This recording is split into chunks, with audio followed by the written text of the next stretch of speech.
Hey, welcome to Perspectives. Today we are going to talk about a topic that probably doesn't apply universally. So if this doesn't apply to you, you can obviously fast forward to more content on Orchard Hill Plus. There's all kinds of options. But if this does apply to you, this is probably really significant, and I'm hoping that you can find this helpful. We're going to be talking about what happens when your child dates somebody who you are not certain is good for them or you're convinced is bad for them, whichever state that's in. And you may think, even if you have young kids, that this is a ways off, but chances are even your young kids are starting to talk to other people really young. And you may be past raising kids or just have friends, but hopefully what we're going to talk about today will be helpful if you're a grandparent, if you're an aunt, an uncle, if you're a friend who has kids, even if your kids are just starting to come into this age bracket. So I'm joined by Mike Dunn. Welcome, Mike. Thanks, Kurt. Happy to be here. Good. Mike is our campus pastor, our Southpointe location. He has pastored for around 40 years between different campus ministries, 5 different churches he's been a part of. And we're just so thankful for him and his role at our Southpointe location. So Mike, you just from a personal standpoint, you have a few kids. Tell us about your kids and approximate ages, and if you've ever had to deal with a daughter or a son bringing home somebody you said, huh. Sure. Well, we have 5 kids, 3 girls, 2 boys. Youngest is about 30, oldest is just turning 40. So, yeah, we've been through all the stages of parenting, the ups and the downs. And yes, we had more than one bring home someone to our home or let us know that they were dating that we were not really approving of, not very excited about, didn't see it lasting, and not sure what to do in those moments. But it's in front of you as a parent, so you have to do something. So yes, been through a couple of those. Okay. So when I think about this issue, what I think about is, so you have probably degrees, and so there isn't a universal simple answer. Right. Because you have somebody that they may bring home and you say, that's a disaster and it's obvious. And, or I should oppose that. You're going to have somebody who you think, I think that person's probably a negative for them. Right. Then you're going to have some that you maybe have a suspicion, but no evidence. It's more the head tilt type of thing. And then you're going to have just a lot where you just say, I'm just uncertain which way this is headed. Well, and each of your children are different and unique. So the way one child responds is going to be different than how another child will respond. So depending on their age, depending on their interest, depending on their level of maturity in terms of relationships, depending on what their siblings have done. Yeah. My children always wanted to do the opposite of whatever their brother or sister did. So if one did well, the other didn't want to do so well. And if one did poorly, the other's going to show themselves better. Yeah. So not only are the circumstances of the person that they might be bringing home different, each child is different and is going to respond differently. So there isn't even a one-size option that fits all. Well, and even beyond that, the age of your child, right? What you challenge or do when your child's 14 might be different than when they're 18, might be different than when they're 28, then they're 32. And so it might be the exact same scenario, but you handle it radically differently. That's right. Your relationship with each child is different, and that impacts it because you only have so many times you can challenge certain things as kids get older. Right. But if the relationship's strong, you maybe have more than if the relationship is challenged in some way and you say, you know what, I may think something, but this isn't my time to say it. So what would you say if we were looking for some overarching principles for parents in terms of, let's start with assessing somebody's dating choices. Right. Because there's probably some who would say, just stay out of it. It's not even your business, other than if it's a clear disaster. Yes. What would you say? Why would you say it's even your job, or is it your job as a parent to even have an opinion? Yeah, well, like I tell my children, I have an opinion on everything. I just don't always have to share it. But again, it depends on the age. If it's someone at home in my house and they're under 17, I'm probably going to say a lot more than if they're away at college or on their own and working, and then they're telling me about it. I don't have the same day-to-day contact. So it's going to depend a little bit on the age and kind of who they're bringing in and why are they bringing them in. There was an old quote, seek to understand before seeking to be understood. I need to know what's going on in my child's life before I can even address this particular relationship. What's really going on? Mm-hmm. Do they feel lonely? Are they afraid? Are they uncertain? Mm-hmm. Are they anxious about things?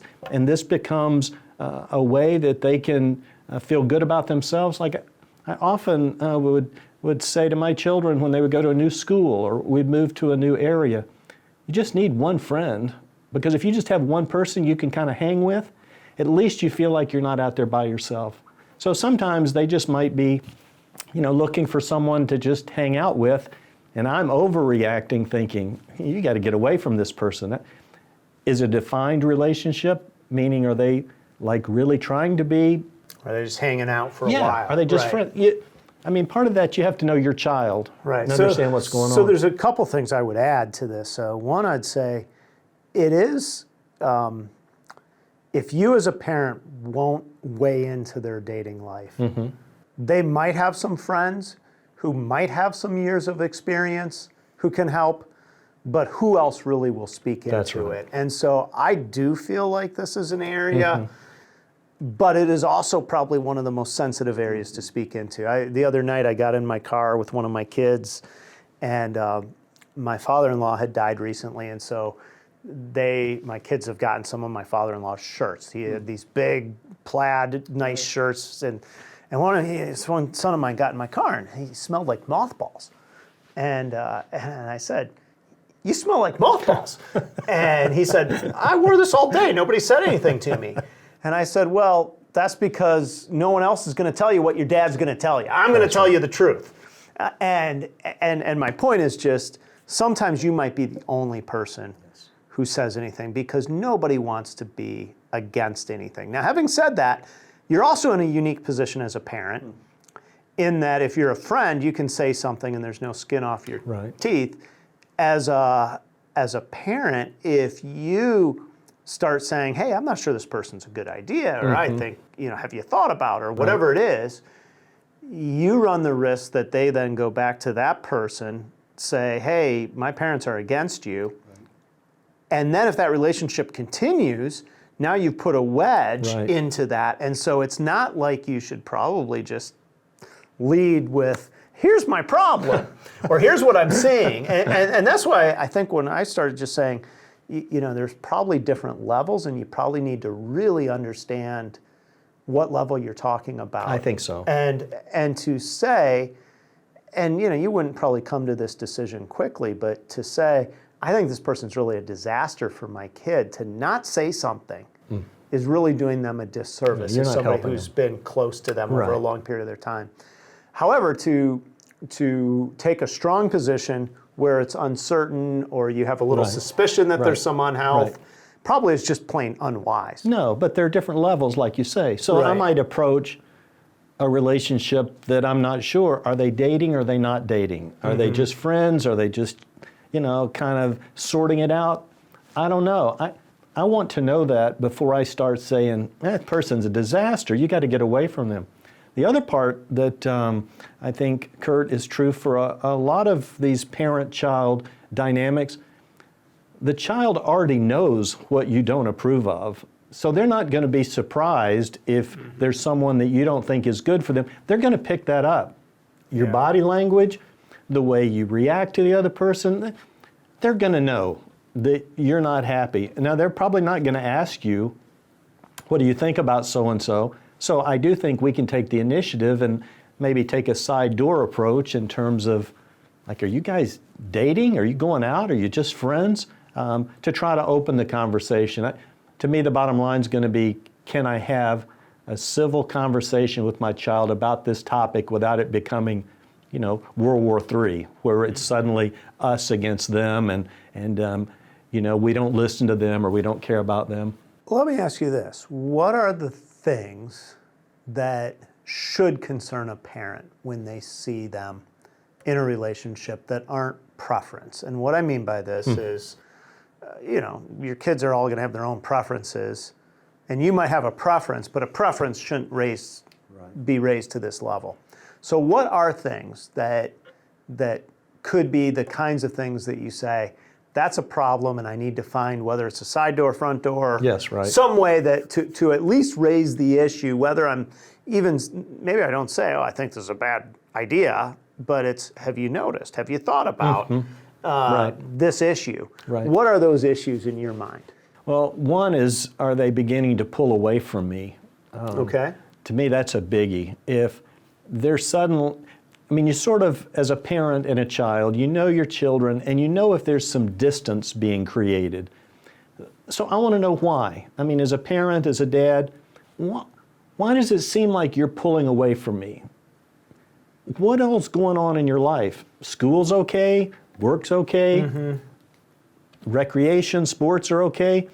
The only thing that I've noticed different is you've started hanging out with this person. Who is that? Who are they? What's going on? Are you guys just friends or dating? Again, I can sense when there's distance between my child and me, and so I want to lean into that a little bit and begin to get some more information. That'd be certainly one thing I would look at. Okay. And some of that's going to come out in terms of how do they respond to my questions? Do they get really defensive? Do they get angry all of a sudden? Do they stomp out of the room, unwilling to talk? So, if I'm sensing some distance, I'm sensing less than open conversation. Okay. So lack of communication, maybe, some of that. Yeah. I just jotted this down, just thinking about it right here on the spot. So I didn't make this list ahead of time, so I'm sure this is incomplete. That's why I say this is not comprehensive. I would think any isolating behavior from community, from the family, is somewhat concerning. And I don't mean that they want to spend time alone, but I mean we don't want to include, we're changing friends, everything's isolating. Because that's probably an indication of some kind of a personality in that person that says you have to be exclusively mine. Sure. And that's probably not going to age well. Yeah, secretive is another way of putting it. It suddenly becomes a little bit secretive, like everything's not forthcoming. It's like I'm getting part of the story. Is that just to satisfy me, to not? And I would almost see those as two separate things. Sure. I would say secretive absolutely is something, but I would say isolation, where it's they want exclusivity, and so there isn't let's be together with others. They're actually pulling and them again, away. it's natural to want some isolated time. I'm not saying all of that, but when it becomes every time somebody else is around, that's concerning. I would say control. Yep. I would say anytime you feel like your child's being controlled by the other person, it's usually not they're saying, I'm controlling you or I'm being controlled, but you start to see the signs that sometimes they don't maybe see, where there's controlling behaviors that say, maybe it's outbursts of tears in order to get the person to say, well, I've got to go over there, they're crying again, or I need to do this. I would say eggshells, and what I mean by that is if you see your child always having to walk on eggshells around the person to try not to irritate them, that's concerning. Right. I would say if there's a disparity in beliefs and practices, or if your child's starting to change their beliefs and practices, and this is not a uniquely Christian issue. You can be at odds or have your child come home and not be a follower of Jesus yourself and still not want who they have. But if you're a Christian, one of the things the Bible does say in 2 Corinthians is don't be unequally yoked together with an unbeliever. So if your child says, I wanted to get with this unbeliever, biblically even, you have a reason to say, I'm not sure this is a good idea. Now, all the other things we've said still apply, but I think that's something. And then when you see maybe some evolution of beliefs or practices, maybe the influence is higher than ideal. Now, again, some of that's natural, where couples start to merge beliefs and practices, and maybe they're helping unearth some things that were already there. But when it starts to become substantial, Right. then again, that's probably a sign of unhealth. Well, or if the child, your child, my child, begins to find an interest in becoming more like that other person, if it's a negative kind of relationship, but they begin to take on, again, their values or their way of doing things, back to your isolating kind of behavior, where suddenly they want to be gone with this person, and this person is not coming to be around us. Again, I just think there are some things that happen at each stage of the child, that it's not like a surprise if suddenly they're dating someone we don't approve of. It didn't just happen overnight. There's a series of steps, and I think as parents, if we're wise and looking at what's going on in our child's life, trying to understand what's going on, then those become perfect points to speak into their life. Yeah, so again, the just to sum up, and then I have a follow-up question. So what we've, I think, said here, Mike, is that it's okay to evaluate and even acknowledge that maybe you're not a fan of somebody who's coming home. Absolutely.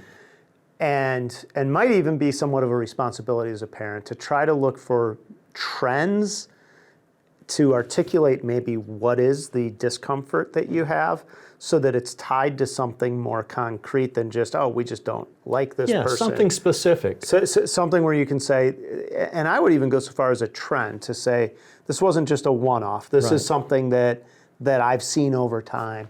So then the real question becomes, and we started to answer this, but I want to try to give a little more specific, get more specific.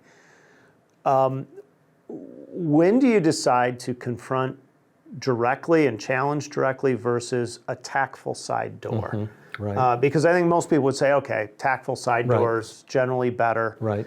And part of our answer was, well, it depends on the age, the relationship, the severity, which is all true. What would be some things that would kick you into the gear of saying, you know what, I've tried the subtle question, I've tried the, what were you thinking, are you sure this is good, that would kick you into the, I'm not sure that this is the right person, or this person's a fan, I'm not a fan, however you want to phrase it. Yeah, we have to talk. Yeah. For me, it's no different than when our children were smaller. There's a willful disobedience kind of moment where the child just stops listening and just basically says, I'm going to go do my own thing. You don't know what you're talking about. I'm not talking about this anymore. If I get that willful, I'm going to do it my way, I don't care what you think or what you say. And again, a teenager, it could just be a volatile moment and they blow all that stuff out. You know, I hate you and you're the worst parent ever. If I see any hints of that, I start moving quickly their way. Okay. And I would just say very, not forcefully, but very directly, we need to talk. And so in the next few days, we're going to go out, we're going to have a meal together, we're going to go walk the trail together. I'm taking you my boat fishing. You may or may not come back from that trip if we get out there and you disagree with me again. I try to make it. That was a joke. Yes, but Yes. I want to lighten it a little bit, but I also want to let them know I'm serious, and it's not like I'm going to forget. I'm going to come back around. So I had a older man, wiser man than me, tell me years ago when my kids were still pretty little, and he was ahead of me in life, which, by the way, one of the great things you can do is be around people who are ahead of you in life, because you can learn from the wisdom, and this is one of those instances. And I was just asking the man, we were having breakfast, I was just asking him about his kids, and he said, you know, I learned some time ago, or decided, that I wasn't going to have any opinion on where they lived, what job they took, or who they dated. And he said, the reason I decided this is because if I have an opinion and then they go against it, then I somehow am at odds with them. And if I'm for something and it doesn't work out, then I'm partially to blame. So I've just decided that my approach is to say, I love you, ask questions, talk with them. But now his kids were adults. He's not talking about a 12-year-old where he has no opinion. He's talking about 25-year-olds. Sure. What's your take on that? Yeah, I'd probably disagree with that. Okay. Partly because, like we've talked before, Kurt, you can't know what you can't know. I have a lot of years of experience. My children are just growing in their experiential years. There may be things that I see that they just can't see because they've never been around it before. So even if they're in their 20s or their 30s, they're still not as old as I am. They still haven't gone through the things I've gone through. God has still entrusted them to my care to build into. They're still my children. So I want to be a part of all of those aspects of life. I don't want to lose that. Okay. And so it's interesting because I think there's wisdom in that mindset, but I think it can be taken to an extreme to abdicate saying hard things. And so what I mean by that is, as my kids have entered young adulthood, I have become less willful to speak an opinion unless directly asked. And what I find is there's a lot of times my kids don't want my opinion. right. And that it actually is good. And then sometimes even when they want my opinion, just to say, I'm sure you'll figure that out, is really been healthy rather than because that's part of the maturing process. And I do think there's something to if you try to weigh in and then they go against it. Right. But the reason I bring that up is I do think if I saw one of my kids headed especially toward a dating relationship that was getting increasingly serious that I thought would not be a good life partner, I would want to speak into that because I think I would regret watching them marry if I didn't think it was a good idea and I didn't say something. But now, I would agree with that too. I would say it very slowly because as I said earlier, I know that if you speak up and you're wrong or they disregard or they just never see it and they go ahead and marry and then all of a sudden you may never see that child again. Right. Now that in and of itself is a problem because that goes back to control, lack of forgiveness. Anytime there's those kinds of things, but those are big life problems and I'd still want to have a voice. And so I'd be very cautious, even if I did come to that conclusion. But I wouldn't want to live with that for the rest of my life, that I maybe could have helped prevent a painful choice if I would have said something rather than not saying anything. But again, most of the time it's not that clear. No. Most of the time what happens is, and somebody brings somebody home, and not my situation, but somebody brings somebody home and you have the head tilt. You just are like, what? That's a little weird. And you have 5 or 10 of those head tilt moments, Right. and you're not sure why you keep having them, and you don't have enough of a trend or for instance to say anything.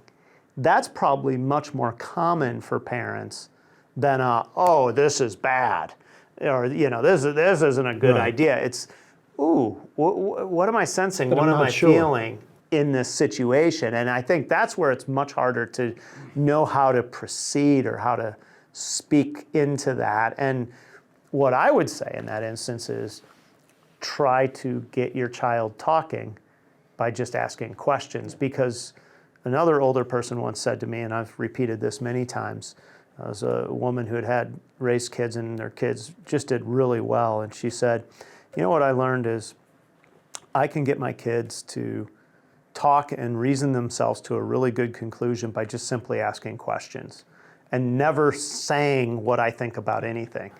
And I thought, wow, is that wise? And it's been interesting to watch as my kids have aged. As long as they're willing to talk to me and I ask questions, a lot of times you'll watch their reasoning evolve just as you sit there. And sometimes it's as if as if they just needed somebody, and it didn't even necessarily have to be me, just to ask them some questions so that they would process, and as they process, they hit that moment of clarity. And I think that's really what you're after, is trying to help your child have clarity around something that maybe they don't even have clarity around. Or to make a mature decision or a wise decision.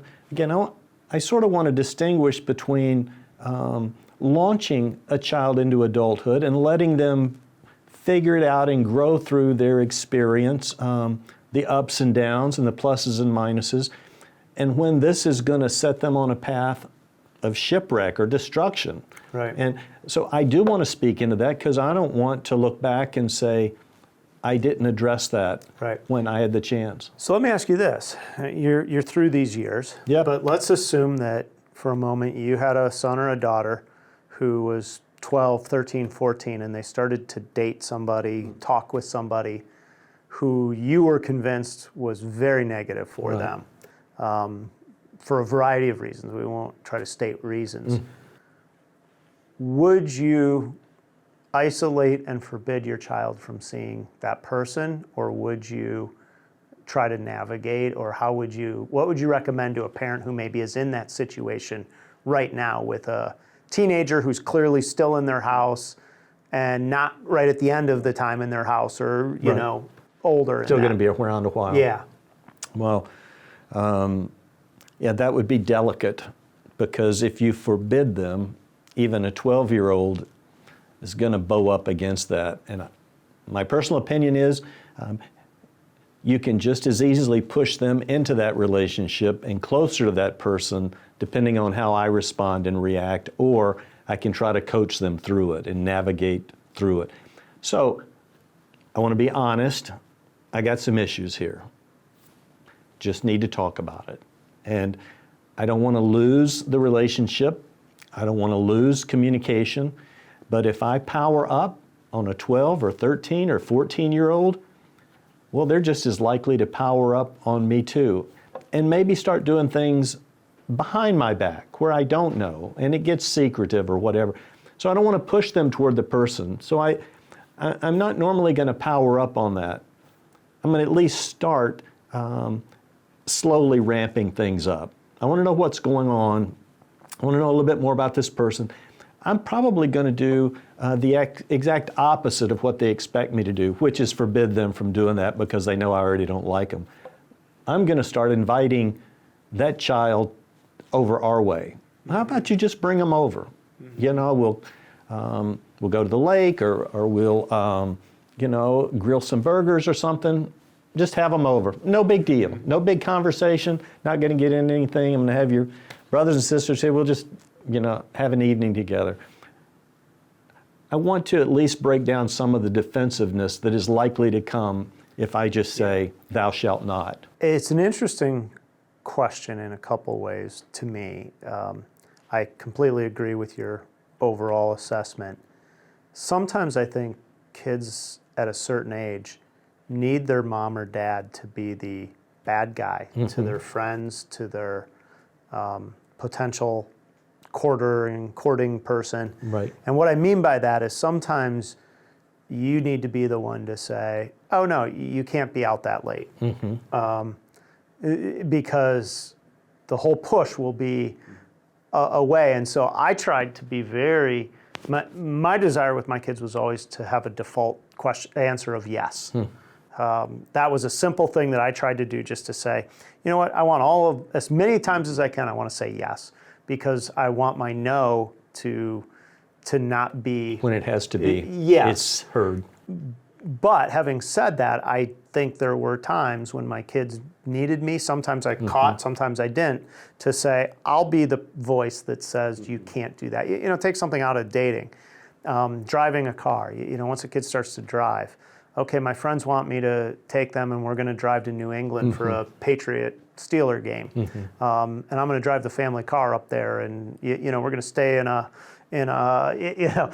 roadside inn here and this and that, and you're thinking, I don't think so. You know what, I'm going to be the one who says right. rather than, and so sometimes you need to have the voice, but I completely agree that can come off as power up, and so you actually have to have a conversation to to know, are they actually wanting you, even though they can't tell you, to step in and be that, or are you going to alienate with powering up? The other thing I would say that I think is possible, and certainly this isn't always possible, but I do think saying to a child, I'm not going to try to forbid you from anything, but I'm not going to help you, is not a bad approach. Meaning, I'm not going to pay for your cell phone while you're texting this person. I'm not going to take you over here to this, or I'm not going to, because I don't think this is healthy. I think that's okay, and I think in extreme cases even, especially if you have resource to do it, a true move of isolation sometimes is what a child may need to get their feet under them again.